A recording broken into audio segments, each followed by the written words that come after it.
सो 10th class पिला आम जमीक देखी काली भिडियो आम गांधीजी विषय प्रायतः माने ओभराली किसी पढ़ी प्रथम पाठर आम जो गांधी को जुग थिला ठीक अच्छे जमी गांधीजी के जन्मग्रहण करते कौ स्थान में जन्मग्रहण करते एगुड़ा पढ़ाई गांधीजी पूरा नाम कौन थिला से केबे विवाह करते क्या विवाह करते बा बोली संबर्धना भी कराला बा बोली क्या संबर्धना कर ना गांधीजी स्त्री कस्तूरबा को तापर 1888 मसीह गांधीजी जो बारिस्टर पढ़ाई कौटी जाते ना इंग्लैंड यात्रा करते 1891 मसीहार आम जब आईन शिक्षा समाप्ति विषय कहर से राजकोट आ बॉम्बे आसिक आईन व्यवसाय कले आसिकले किए ना दादा अब्दुल्ला मकदमा लड़ाई से दक्षिण आफ्रिकार नाटाल नामक स्थान को जाते ये पार्ट आम कल पढ़ी तो सेकेंड पार्ट देख ये गांधीजी कहली ये किसी पॉइंट लिखाई गांधीजी पितामाता पिता नाम हूँ कौन ना करमचंद गांधी बाल्य जीवन माता नाम हूँ कौन ना पुतली बाई आउ बाल्य जीवन विषय भी लिख गांधीजी विषय टी देखो एक्सट्रा से कौन कौन करते पिलादिने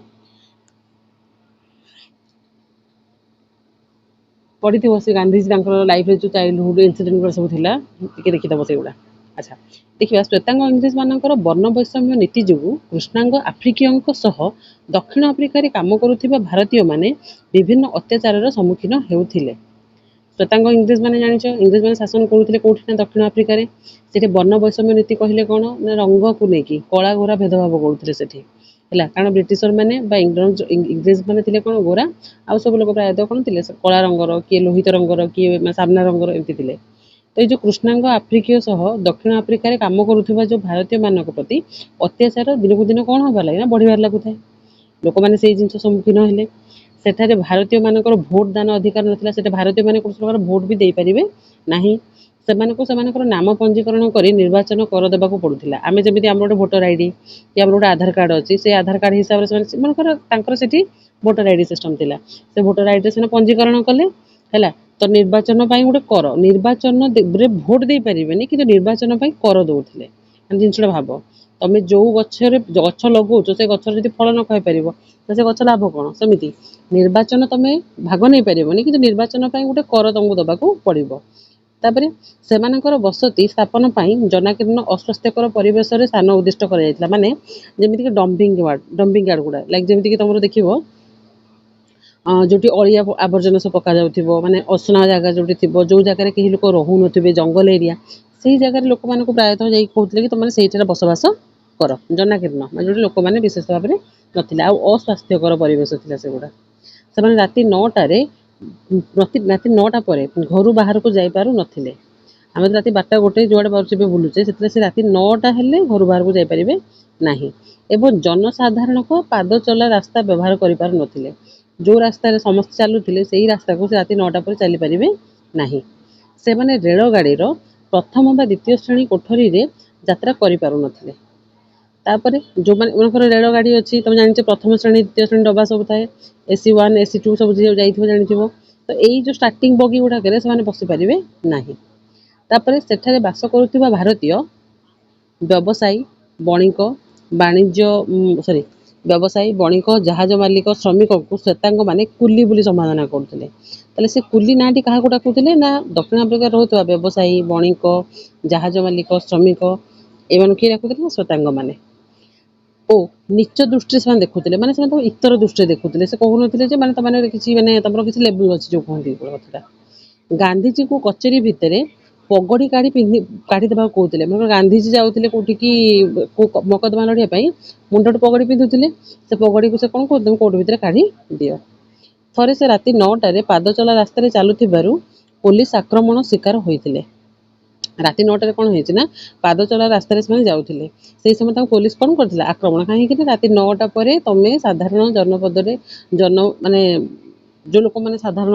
रास्ता चलती तुम से रास्ता चली पार ना समस्त होटेल रहा कोठरी देवाई मना करदे कौन होटेल रही पारे दिने से रेल गाड़ी प्रथम श्रेणी कोठरी यात्रा करुवा समय जड़े श्वेतांग सहयात्री अभियोग क्रमे गोटे स्टेशन रे रेल गाड़ी गाड़ी और पुलिस को द्वारा जिनिस पत्र सह उक्त रेल कोठरी ठेली बाहर कर दी जाइथिला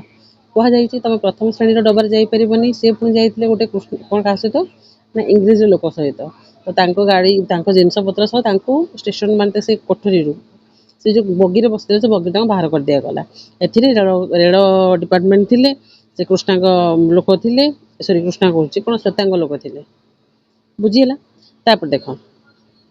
ଶ୍ଵେତାଙ୍ଗ ବ୍ୟବହାର ଗାନ୍ଧୀଙ୍କର, ଆଚ୍ଛା ଏଇ ଯୋଉ ବ୍ୟବହାର ଗୁଡାକୁ ଦେଖି ଗାନ୍ଧୀଜୀଙ୍କ ମନରେ କ'ଣ ସୃଷ୍ଟି ହେଲା ନା ବିଦ୍ରୋହ। ମାନେ ତମେ ରାସ୍ତାରେ ଚାଲିପାରିବନି ରାତି 9ଟା ପରେ, ସେମାନେ ଚାଲିପାରିବେ। ତମେ ତାଙ୍କ ପଦଚାଲ ରାସ୍ତା ତମର, କିନ୍ତୁ ସେମାନେ ଚାଲିବେ ତମେ ଚାଲିପାରିବ ନାହିଁ। ତମକୁ ଦଣ୍ଡ, ତମକୁ ତା ସହିତ ରେଳର ପ୍ରଥମ ଡବାରେ ତମେ ଯାଇପାରିବ ନାହିଁ। ତମେ ନିର୍ବାଚନରେ ଭୋଟ ଦେଇପାରିବନି, କିନ୍ତୁ ନିର୍ବାଚନ କର ତମେ ଦେବାକୁ ପଡ଼ିବ। ଏଇ ସବୁ ଜିନିଷରେ ଗାନ୍ଧୀଜୀଙ୍କର କ'ଣ ହେଲା ନା ବିଦ୍ରୋହ ଭାବ ମନରେ ସୃଷ୍ଟି ହେଲା। ସେଥିପାଇଁ ସେ କ'ଣ କଲେ ନା ସେଠାରେ ଥିବା ଭାରତୀୟମାନଙ୍କ ମଧ୍ୟରେ ରାଜନୈତିକ ସଚେତନତା ଜାଗ୍ରତ କରି ଗାନ୍ଧୀଜୀ 1894ରେ ନାଟାଲ ଭାରତୀୟ କଂଗ୍ରେସ କ'ଣ କଲେ ନା ତିଆରି କଲେ। ଗୋଟେ ରାଜନୈତିକ ଅନୁଷ୍ଠାନ କଲେ। ତ କ୍ୱେଶ୍ଚିନ୍ ଆସିପାରିବ ନାଟାଲ ଭାରତୀୟ କଂଗ୍ରେସ ଗାନ୍ଧୀଜୀ କେବେ ତିଆରି କରିଥିଲେ ନା 1894ରେ। ଏ ପଏଣ୍ଟଟା ଇମ୍ପୋର୍ଟାଣ୍ଟ ଅଛି। ତାପରେ ଆଉ କ'ଣ କରିଥିଲେ, ସେ କ'ଣ କରିଥିଲେ ନା ଗୋଟେ ସମ୍ବାଦ ପତ୍ରିକା ଲେଖିଥିଲେ। କ୍ୱେଶ୍ଚିନ୍ ଆସିବ ଯେ ତାଙ୍କର ସମ୍ବାଦ ପତ୍ରିକାର ନାମ କ'ଣ ଥିଲା ନା ଇଣ୍ଡିଆନ୍ ଓପିନିଅନ୍, ବୁଝିହେଲା। ମହାତ୍ମା ଗାନ୍ଧୀ କ'ଣ ତିଆରି କରିଥିଲେ, କେଉଁ ରାଜନୈତିକ ଅନୁଷ୍ଠାନ ଗଠନ କରିଥିଲେ ଏବଂ କେବେ ଗଠନ କରିଥିଲେ ନା ତାଙ୍କ ରାଜନୈତିକ ଅନୁଷ୍ଠାନ ନାମ ଥିଲା ନାଟାଲ ଭାରତୀୟ କଂଗ୍ରେସ ଏବଂ ଏହା 1894 ମସିହାରେ ହୋଇଥିଲା। ତାଙ୍କର ସମ୍ବାଦ ପତ୍ରିକାର ନାମ କ'ଣ ଥିଲା ନା ଇଣ୍ଡିଆନ୍ ଓପିନିଅନ୍। ତା ସହିତ କ'ଣ କରିଥିଲେ ଆଉ ନା ଇଂରେଜମାନଙ୍କ ବିରୁଦ୍ଧରେ ସଂଗ୍ରାମ କରିବା ନିମନ୍ତେ ଗାନ୍ଧୀଜୀ ନେତୃତ୍ୱ ନେଇଥିଲେ। ତା ସହିତ କ'ଣ କରିଥିଲେ ନା ଏହି ସମୟରେ ସେ ସତ୍ୟ ଏବଂ ଅହିଂସା, ତାଙ୍କର ଦୁଇଟା ନୀତି ଥିଲା। ଗୋଟିଏ ହେଉଛି କ'ଣ ସତ୍ୟ ଅହିଂସା, ଏହାର ତାଙ୍କର ଗୋଟିଏ ବଡ଼ ଅସ୍ତ୍ର ଆସିଲା। କ୍ୱେଶ୍ଚିନ୍ ପଚାରିପାରେ ସତ୍ୟ ଅହିଂସା ଦ୍ୱାରା ମହାତ୍ମା ଗାନ୍ଧୀଙ୍କର ବଡ଼ ନୂତନ ଅସ୍ତ୍ରର ନାମ କ'ଣ ନା ସତ୍ୟାଗ୍ରହ। ସତ୍ୟାଗ୍ରହ କାହାକୁ କୁହାଯାଏ ଯେ ସତ୍ୟ ଏବଂ ଅହିଂସା ପଥରେ ରହେ। 1906 ଖ୍ରୀଷ୍ଟାବ୍ଦରେ ଯେତେବେଳେ ଗାନ୍ଧୀଜୀ ଦକ୍ଷିଣ ଆଫ୍ରିକା ସରକାର ଏକ ଅଙ୍ଗୁଳି ଛାପ ଆଇନକୁ ଭାରତୀୟ ନିଜ ଅଙ୍ଗୁଳି ଛାପ ଥିବା ପଞ୍ଜୀକୃତ ପ୍ରମାଣପତ୍ରକୁ ସବୁ ସମୟରେ ନିଜ ସହିତ ବହନ କରିବାକୁ ବାଧ୍ୟତାମୂଳକ କଲେ, ଗାନ୍ଧୀଜୀ ଉକ୍ତ ଆଇନ ବିରୋଧରେ ଆନ୍ଦୋଳନ କଲେ ଏବଂ ଏହି ଆନ୍ଦୋଳନରେ ପ୍ରଥମେ ସତ୍ୟାଗ୍ରହ ଅସ୍ତ୍ର ପ୍ରୟୋଗ କରିଥିଲେ। କ୍ୱେଶ୍ଚିନ୍ ପଚାରିବ ଏକ୍ଜାମ୍ରେ ସେ ସତ୍ୟାଗ୍ରହର ଯେଉଁ ଏଇ ଶବ୍ଦଟା ସେ କେଉଁଠି ପ୍ରୟୋଗ କରିଥିଲେ ନା ଅଙ୍ଗୁଳି ଛାପ ଆଇନ ବିରୋଧରେ ସେ ଏବେ ଲଢ଼ିଥିଲେ। ଅଙ୍ଗୁଳି ଛାପ କହିଲେ ତମେ ଜାଣିଥିବ, ଆମେ ବାହାରକୁ ଯାଉଛୁ ମାନେ ଆଇଡି କାର୍ଡ଼ ଗୋଟେ ଥିବ। ତ ଏଇଠି 1906 ମସିହାରେ ସେଠିକାର ସରକାର କ'ଣ କଲେ ନା ବ୍ରିଟିଶ ସରକାର ଗୋଟେ କହିଲେ ଅଙ୍ଗୁଳି ଛାପ ଆଇନ ନେଇ ତମ ସହିତ ଯିବ, ଯାହା ସହିତ ତମର ଗୋଟେ ପଞ୍ଜୀକୃତ ପ୍ରମାଣ, ମାନେ ତମେ ବୋଲି ମନେକର ମୁଁ ଯିଏ ବି ମୁଁ ଯିଏ ବି ହୁଏ ମୁଁ ବୋଲି ମୋର ଗୋଟେ ଅଙ୍ଗୁଳି ଛାପ ମାନେ ଗୋଟେ ଫିଙ୍ଗର ପ୍ରିଣ୍ଟ ସେଠି ରହିଥିବ। ତାମାନେ ଏଇ ଲୋକଟା ହେଉଛି କିଏ ନା ମୁଁ। ଏଇଟାକୁ ସାଙ୍ଗରେ ନେଇକି ସବୁଆଡ଼େ ତମକୁ ଯିବାକୁ ପଡ଼ିବ। ଏହାକୁ କିଏ ବିରୋଧ କଲେ ନା ଗାନ୍ଧୀଜୀ ଏଇ ଆନ୍ଦୋଳନକୁ ଏଇ ଆଇନଟାକୁ ବିରୋଧ କଲେ। ଯେ ଏଇଠି ପ୍ରଥମେ ସେ କାହାର ୱାର୍ଡ ୟୁଜ୍ କରିଥିଲେ ନା ସତ୍ୟାଗ୍ରହ।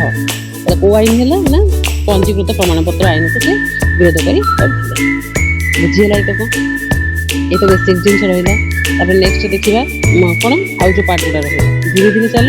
ଆରାମସେ ଚାଲ ହେଲା। ଏଇଟା କାଲି ଗୋଟେ ପାର୍ଟ ସରିଗଲା, ତାପରେ ଆମେ ଚମ୍ପାରଣ ଆନ୍ଦୋଳନ ସବୁ ଖେଡ଼ା ଆନ୍ଦୋଳନ ଗୋଟେ ଗୋଟେ କରିକି ପଢ଼ିବା।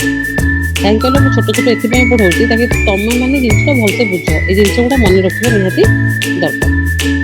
ହେଲା।